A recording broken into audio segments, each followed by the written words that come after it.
마태복음 11장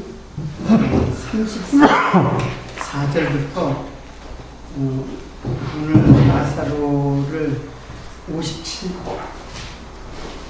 57장까지 일단 마치도록 이렇게 하겠습니다.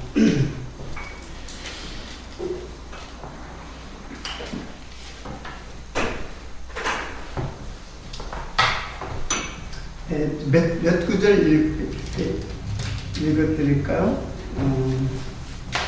34절 가라사대 그를 어디 두었느냐 가로되 주여 와서 보옵소서. 예수께서 눈물을 흘리시더라. 이에 유대인들이 말하되 보라 그를 어떻게 사랑하였는가 하며 그중 어떤 이는 말하되 소경의 눈을 뜨게 한 이 사람이 그 사람을 죽지 않게 할 수 없었더냐 하더라. 이에 예수께서 다시 속으로 통분히 여기시며 무덤에 가시니 무덤이 불이라 돌로 막았거늘 예수께서 가라사대 돌을 옮겨 놓으라 하시니 그 죽은 자의 눈이 마르다가 가로되 주여 죽은 지 나흘이 되었으면 벌써 냄새가 나나이다. 예수께서 가라사대 내 말이 내가 믿으면 하나님의 영광을 보리라 하지 아니하였느냐 하신대 돌을 옮겨 놓으니 예수께서 눈을 들어 우러러보시고 가라사대 아버지여 내 말을 들으신 것을 감사하나이다. 항상 내 말을 들으시는 줄을 내가 알았나이다. 그러나 이 말씀 하옵는 것은 둘러선 무리를 위함이니 곧 아버지께서 나를 보내신 것을 저희로 믿게 하려 함이니라. 이 말씀하시고 큰 소리로 나사로야 나오라 부르시니 죽은 자가 수족을 배로 모인 채로 나오는데 그 얼굴은 수건에 쌓였더라. 예수께서 가라사대 풀어놓아 다니게 하라 하시니라.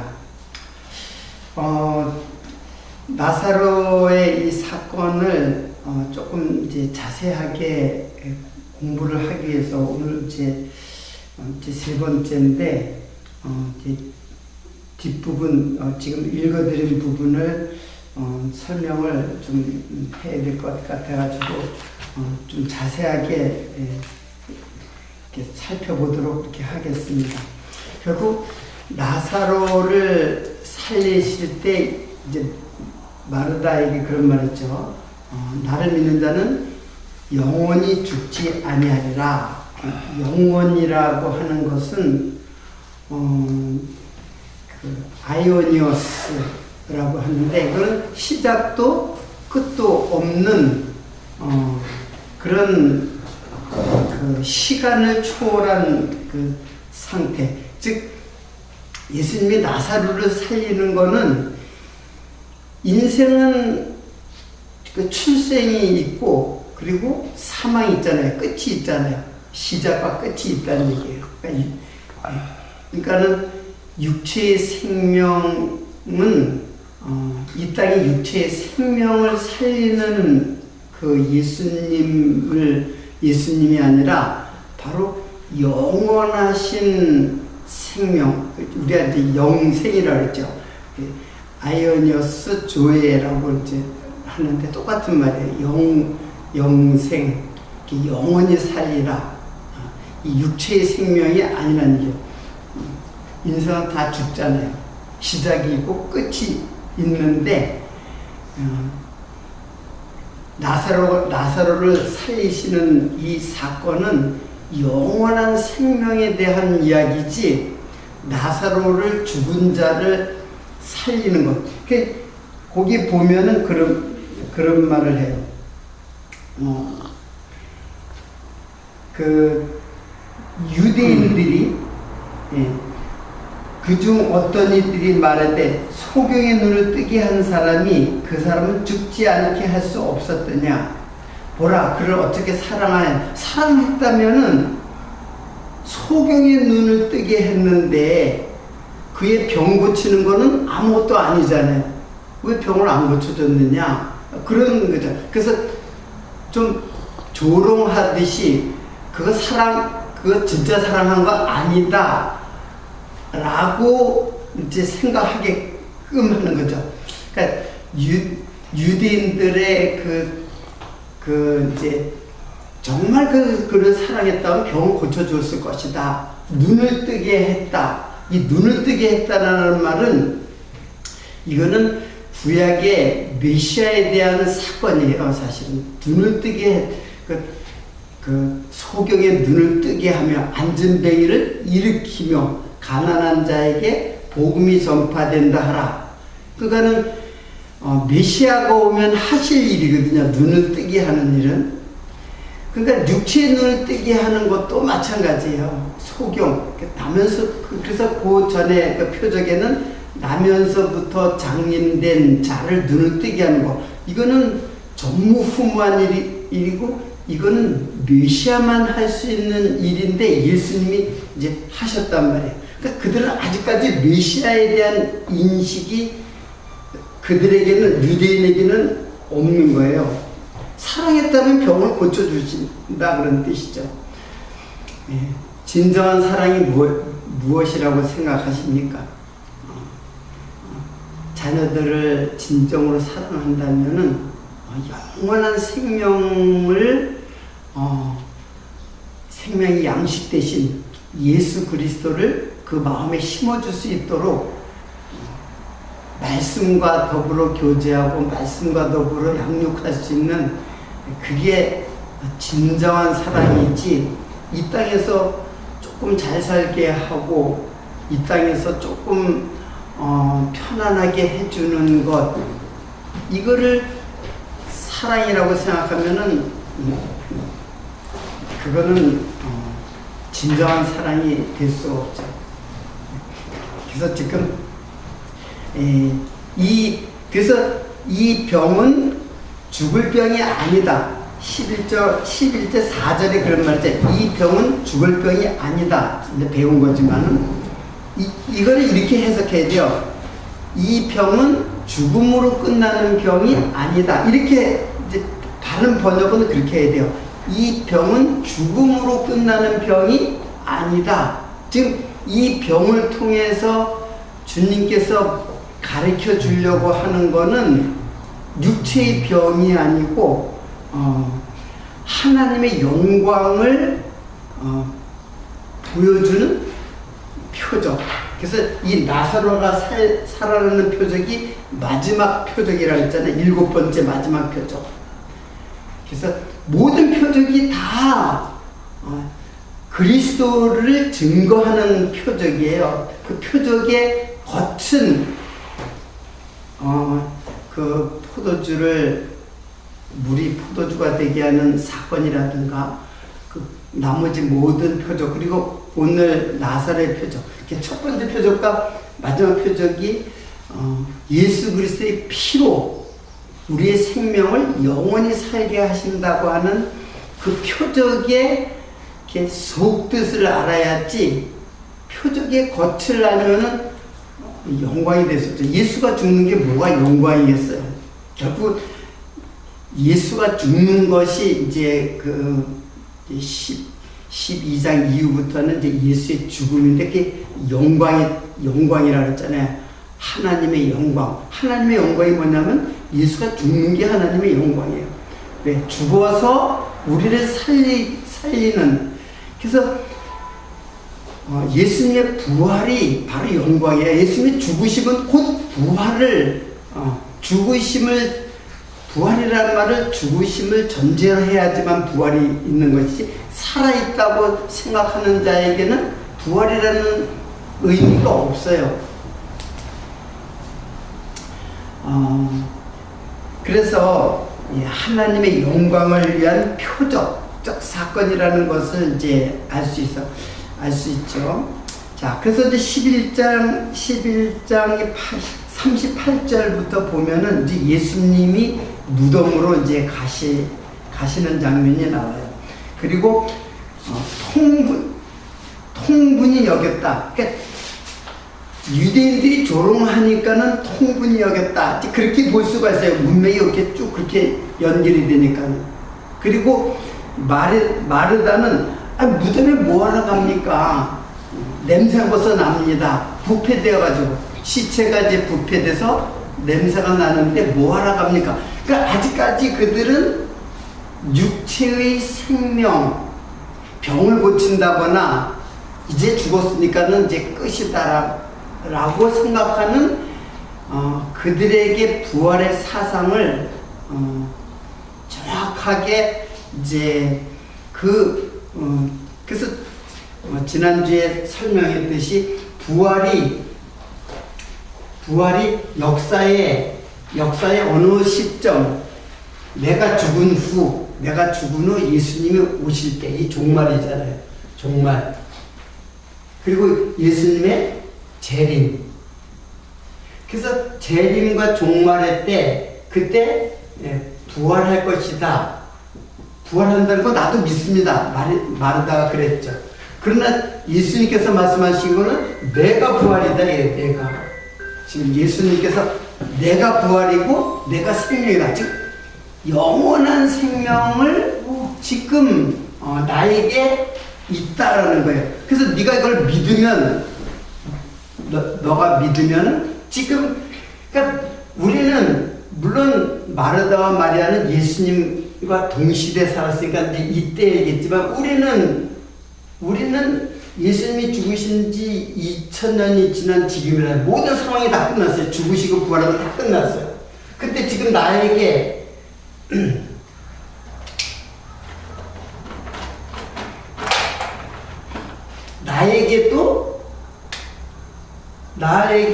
지금 나의 출생과 사망이 있을 거 아니에요. 나에게도. 그러니까 지금 이거는 이때의 태초와 종말을 지금 나의 인생을 통해서 좀 더 크게 나의 인생도 있잖아요. 나의 출생과 나의 사망이 있잖아요. 이거를 전체를 이렇게 뷰하는 거예요.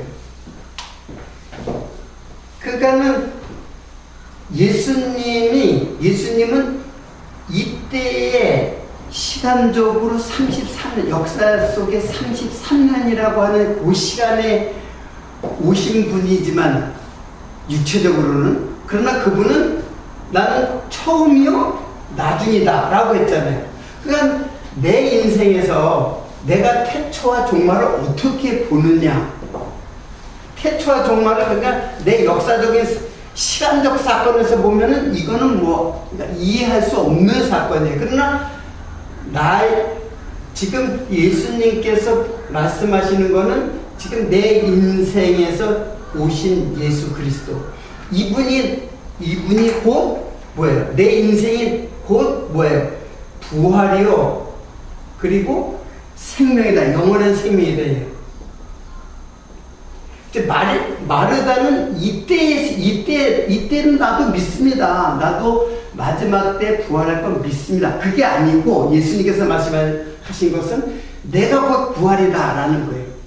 이거는 현재라는 시간도 아니에요. 사실은 현재 나에게라는 시간이 아니라 영원한 시간을 갖다가 시간 속에 내가 있다는 것을 말하는 거예요. 지금 나에게 육체의 그 시간이 바로 영원한 시간, 즉 예수를 믿는 나를 믿으면 그랬잖아요. 나를 믿으면 부활이요 생명이다 라고 하는 거는 지금 영원한 생명을 말하는 거예요. 이 시간에 속해니까 어떤 태어난 사람 인생들도 예수를 갖다가 믿으면, 예수의 믿음을 갖게 되면 이 부활과 생명이 즉 영원한 부활과 생명이다라고 하는 거예요. 그러니까는 이 시각이 열려야 돼요. 이 시각. 지금 태초와 종말을 내 출생과 사망의 시간 속에서 이걸 이해하고 깨닫고 볼 수 있어야 돼요. 그러니까 예수를 모르는 사람은 이 눈을 갖고 있을 수가 없죠. 이 눈은 절대로 가질 수가 없어요. 그냥 요것만 갖고, 요 시간, 삶에서 죽을 때까지의 요때의 역사와 시간 속에서 살고 그냥 죽는 거예요. 근데 우리들은 이거를 태초로부터 종말까지, 그러니까 성경 전체가 나에게 규되는 거예요. 볼 수 있는 그런 눈이 열린 거죠. 그러니까 육체의 눈이 아니라 영혼을 보는 눈이죠. 그 영혼을 보는 눈이 떠졌다는 것은 영생을 했다는 뜻이에요. 그 눈이 떠졌다라고 하는 것. 그러니까 소경의 눈을 띄우는 것은, 그런 표적은 영원한 생명을 얻게 돼서 그 영원한 생명의 눈이 떠졌다, 새 사람이 되었다라고 하는 거예요. 자, 그래서 이제 나사로를 이제 무덤으로 가가지고 이제 살리는 그런 장면이 이제 나오고 있습니다. 40절에 41절에 돌을 옮겨 놓으니 예수께서 눈을 들어 물으러 가시되 아버지가 내 말을 들으신 것을 감사하나이다. 항상 내 말을 들으시는 줄을 내가 알았나이다. 그러나 이 말씀은 하옵노릇은 둘러선 무리를 위함이니 곧 아버지께서 나를 보내신 것을 저희로 믿게 하려 함이라. 이 말씀하시고 큰 소리로 나사로야 나오라 부르시니 죽은 자가 수족을 배로 동인 채로 나온대 그 얼굴은 수건에 쌓였더라. 자, 그 얼굴은 수건에 쌓였더라 라고 했는데, 이 수건이 수다리온인데 이 수건은 두 번 나와요. 신약에 두 번 나오는데 어디서 나오냐면 예수님께서 죽어서 이제 그 배로다가 이제 시신을 이렇게 묵잖아요. 근데 그 얼굴을 싸는 것하고 몸을 싸는 것하고 이게 분리되어 있어요. 이렇게 얼굴을 싸는 거 여기서 수건이라는데 수다리온. 근데 예수님이 얼굴을 쌓을 때도 수다리온을 써요. 그러니까 나사로의 얼굴을 쌌던 것을 수다리온이라 그러는데 예수님의 얼굴을 쌌던 것도 수다리온이라 해요. 그리고 성경에는 이렇게 두 개밖에 안 나와요. 자, 이 사건은 무엇을 의미하냐면은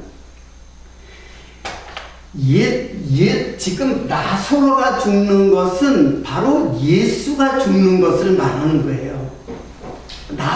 나사로가 죽는 것은 곧 예수가 나사로가 되어서 죽는 것을 표적으로 보여주는 거예요. 똑같아요, 우리들도. 그래서 우리가 이제 예수를 믿는다는 것은 요단강을 건너는 것이거든요. 요단강을 건너야 어디를 가요? 가나안으로 가잖아요. 가나안으로 들어간단 말이에요. 그래서 요단강을 건넌다는 것, 그래서 참 재미난 게 11장 그 전에 10장의 마지막 보면은 요단 저편이라 했어요. 요단 저편. 거기는 요한이 처음으로 세례를 주던 곳이라 가서 거기에 거하시니, 그러면서 이제 다음에 11절로 넘어가는데, 그러니까 요단 저편 하면은 이쪽에서 보면 저편이고 동편이거든요. 근데 저쪽에서 보면 이제 서편이란 말이에요. 그러니까 이 말은 요단강은 뭐를 말해요? 우리 요단강 건너서 만다리 뭐예요? 그 죽음이죠, 죽음이란 말이에요.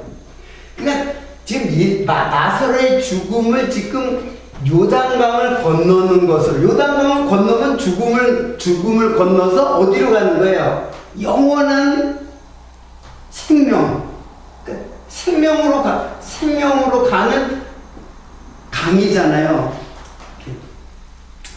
오늘도 제가 잘 아는 선배 장모님이 돌아가셔가지고 이제 거기 가야 되는데, 그러니까 모든 인생은 다 죽어요.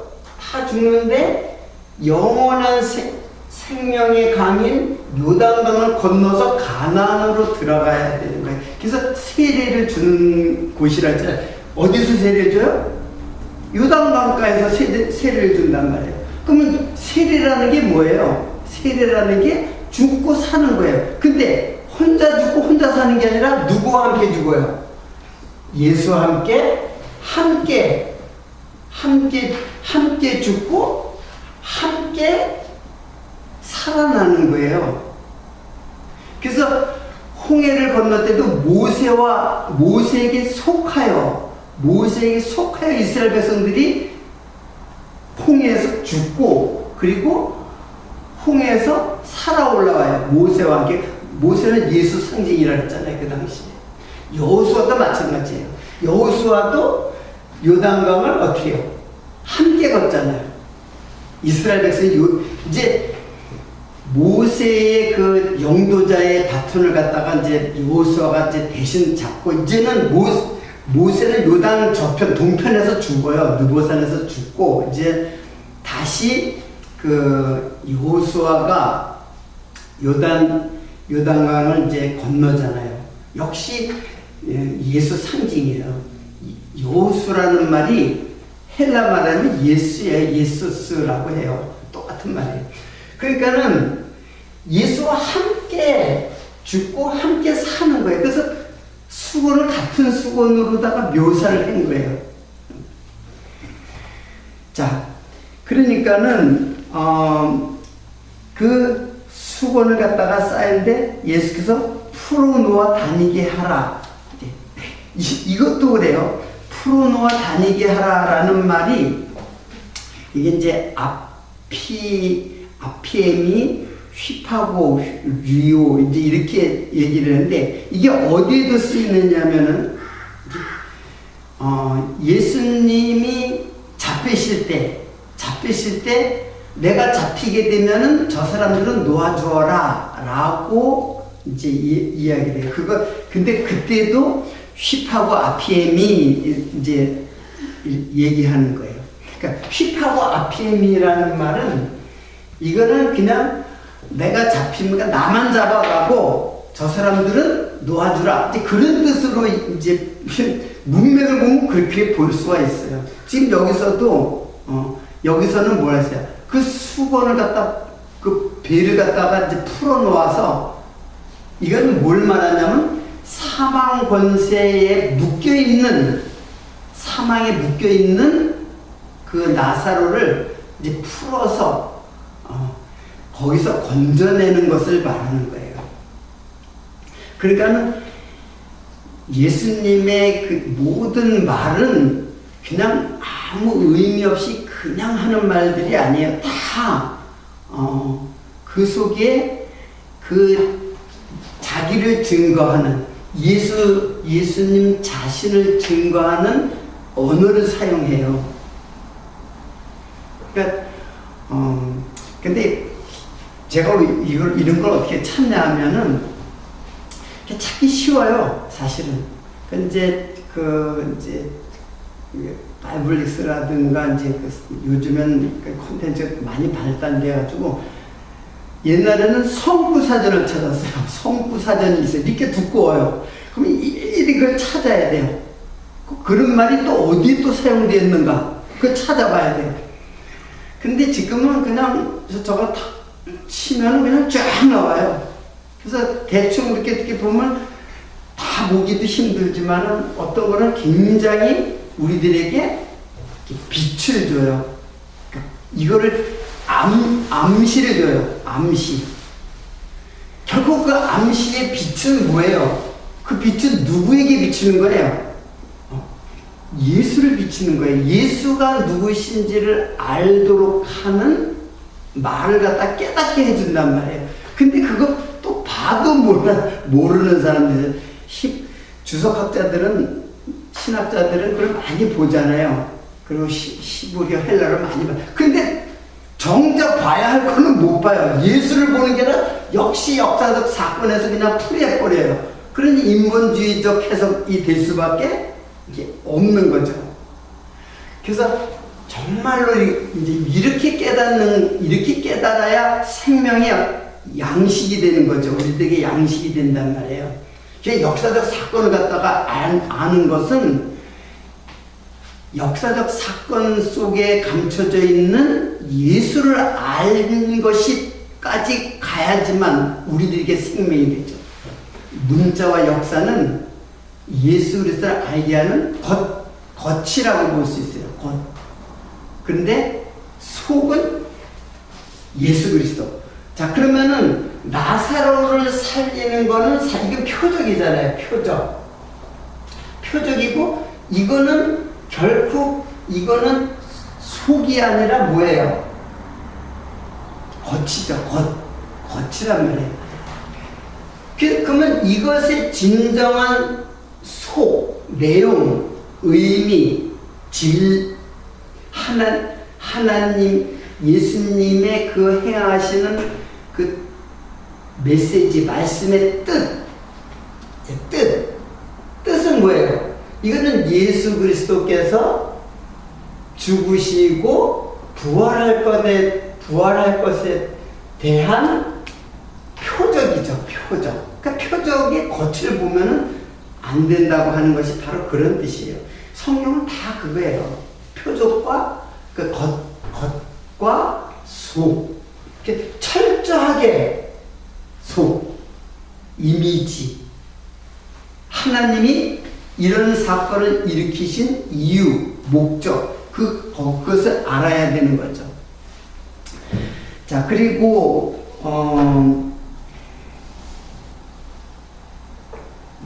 이제 나사로를 풀어놓아 다니게 하라. 자유롭게 하라. 그런 거죠. 예수님이 잡히실 때도 이제 그런 거예요. 예수님 잡히실 때, 이 사람들 가는 것을 용납하라. 전혀 번역도 다르게 돼 있는데, 헬라 말은 똑같아요. 휘파고 아피에미. 그러니까 이거는 사망 권세로부터 우리를 건져내시는 예수 그리스도를 증거하는 단어들이에요.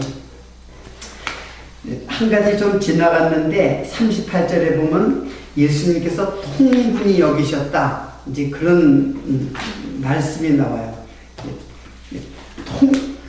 통분히 여기셨다. 이거 통분히 여기셨다는 말이 무슨 뜻이에요? 한글로다가 어떻게 여러분들은 이해해요? 통분히 여기셨다. 예? 비통하고 분하다. 비통하고 분하다. 예, 그게 거기 보면은 통분히 여긴 게 38절인데 그거는 유대인들이 조롱을 했어요. 그들을 사랑했는데 소경의 눈을 뜨게 한 사람이 어떻게 그 병도 못 고치게 했겠느냐, 그런 말을 하니까는 조롱하는 말이거든요. 진짜 사랑한 거 아니다, 그런 뜻을 또 갖고 있어요. 그러니까 통분히 여겼다. 그럼 야, 내가 그 병도 못 고치는 줄 알고 있느냐, 그렇게 통분히 여겼다, 그렇게 생각할 수도 있고, 마르다는 벌써 냄새가 납니다. 근데 아직까지도 네가 믿지를 못하니까는 통분히 여겼다, 이렇게 생각할 수도 있어요. 근데 이 통분히 여겼다라는 이 말은 엠브리 마오마이라 해요. 엠브리 마오마이. 이 말은 그들이 믿지 않아가지고 예수님께서 화가 나는 그런 것처럼 이제 보여요. 근데 이 통분이라는 말은 격분이에요. 격분.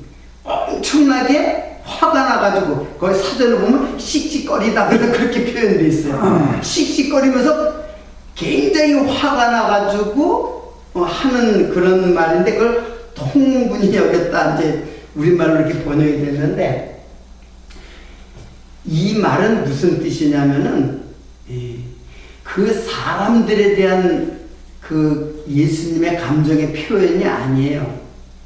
예수님의 그 감정은 어떤 표현이냐면은 이 죄와 사망에 대한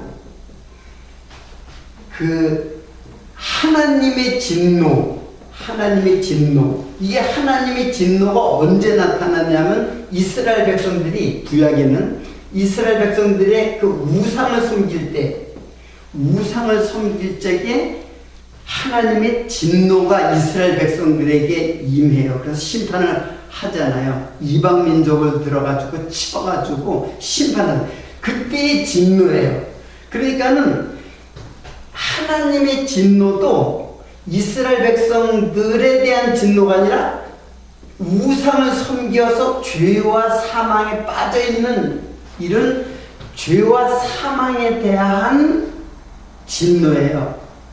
그러니까 지금 그 마르다라든가 유대인들의 그런 그 사람들을 갖다가 진노하는 게 아니라 죄와 사망의 권세, 그 사단의 권세, 그 권세에 대한 진노예요. 무서운 진노. 근데 이제 예수님이 하나님이시잖아요. 하나님이시기 때문에 지금 죄와 사망에 대한 그 격한 분노가 일어난 것. 그래서 큰 소리로 나사로야 나오라 이제 그렇게 이제 말씀을 하는 거죠. 자, 그래가지고 이제 나사로를 산데 한 부분을 더 보고 일단 마치도록 하겠습니다. 거기 보면은 47절에 보면은 이에 대제사장들이 바리새인들이 공회로 모이고 가로되 이 사람이 많은 표적을 하니 우리가 어떻게 하겠느냐. 그러니까 그 어떤 사람이 그 사건을 보고 바리새인들한테 고했어요. 46절에 고했어요. 그랬더니 이들이 막 모의를 해가지고 야 이거 어떻게 하겠느냐 표적을 행하니 이 표적은 보통 표적이 아니거든요. 죽은 자를 살아나게 이미 죽어서 냄새가 날 정도로. 그래서 예수님이 완전히 죽을 때까지 기다린 거예요. 왜냐하면은 금방 살리면 아직 죽지 않아가지고 살린 것처럼 생각할까봐 아주 죽을 때까지 기다린 거예요. 이틀을 더 유예해가지고 완전히 죽은 자. 그래가지고 야 이들이 막 이제 모의를 하고 소요가 일어났어요. 그래가지고 어떤 일이 이제 생겼냐면은 만일 저를 이대로 두면 모든 사람이 저를 믿을 것이요 그리고 로마인들이 와서 우리 땅의 민족을 빼앗아 가리라 하니 그 중에 한 사람 대제사장인 가야바가 저희에게 말하되 너희가 아무것도 알지 못하는도다. 한 사람이 백성을 위하여 죽여서 온 민족이 망하지 않게 되는 것이 너희에게 유익한 줄 생각지 아니하는도다. 이 말은 무슨 뜻이에요? 예수를 어떻게 해야 된다는 얘기예요? 이 말은 예수를 살리자는 얘기예요? 죽이자는 얘기예요? 무슨 말인지 이해가 안 가세요? 이 사람을 죽여서 많은 사람들에게 유익이 되게 한다. 그런 말이에요.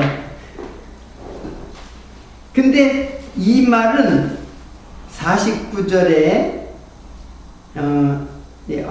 이제 51절에 이 말은 스스로 함이 아니요 그 해 대제사장이므로 예수께서 그 민족을 위하시고 또한 그 민족만 위할 뿐 아니라 흩어진 하나님의 자녀를 모아 하나가 되게 하기 위하여 죽으실 것을 미리 말함이로라.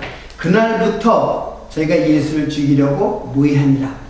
그러니까는 이때부터 예수를 죽이려고 아주 그냥 모의를 하기 시작한 거예요. 그전에도 안식일날 이제 안식일날 막 병을 고치고 그러니까는 죽일 생각들을 했는데 이때부터 본격적으로 죽일 것을 모의한다. 이거는 그 말의 뜻은 결정했다 그런 뜻이에요.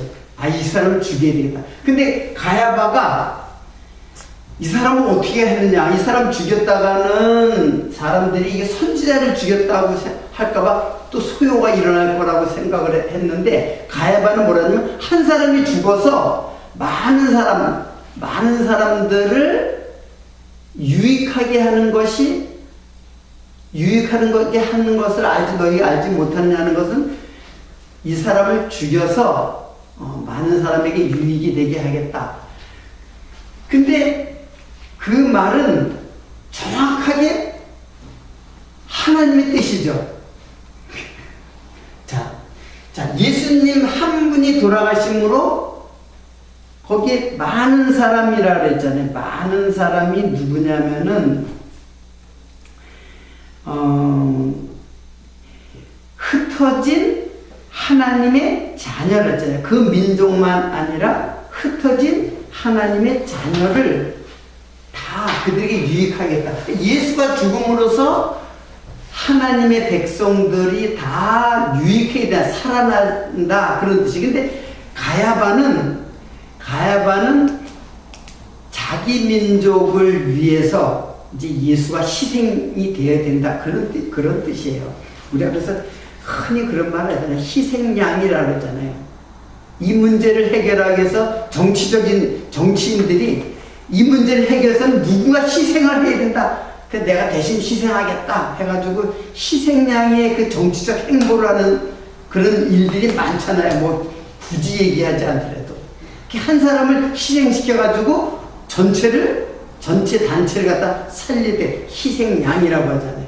예수님은 희생양이죠. 희생의 양의 희생양의 본체인데 인간들은 자기 정치적 유익을 위해서, 자기의 유익을 위해서 희생양을 만드는 거예요. 그 예수를 희생양으로 했던 것은 가야바는 정치적이고 민족적인 희생양으로 예수를 삼은 거예요. 근데 예수님은 어떤 분이에요? 그 뒤에 해설할 때는 이 말은 스스로 한 것이 아니라 그 해의 모기 때문에 대제사장은 예언하고 희생양을 잡는 자잖아요. 그래서 그 민족뿐만 아니라 흩어진 하나님의 자녀를 모아 하나가 되게 하기 위하여 죽으실 것을 미리 말함이로라. 그래서 유대인들이, 대제사장을 중심으로 한 유대인들이 모여서 결정된 게 뭐예요? 예수를 죽여야 되겠다, 그렇게 한 거예요. 그래서 그날부터는 저희가 예수를 죽이려고 모의하니라, 그렇게 말씀을 하고 있습니다. 조금 이제 그 사건의 내용을 좀 설명하다 보니까는 시간이 다 됐는데, 사실은 이번 시간에 마치려고 했는데, 여러분 다음 과제를 갖다가 제가 말씀을 드리는 거예요. 나사로라는 이름이 한 번 더 나와요. 어디에 나올까요, 여러분들? 성경을 많이 아는 사람이면 금방 알겠습니다. 나사로라는 이름이 한 번 더 나와요.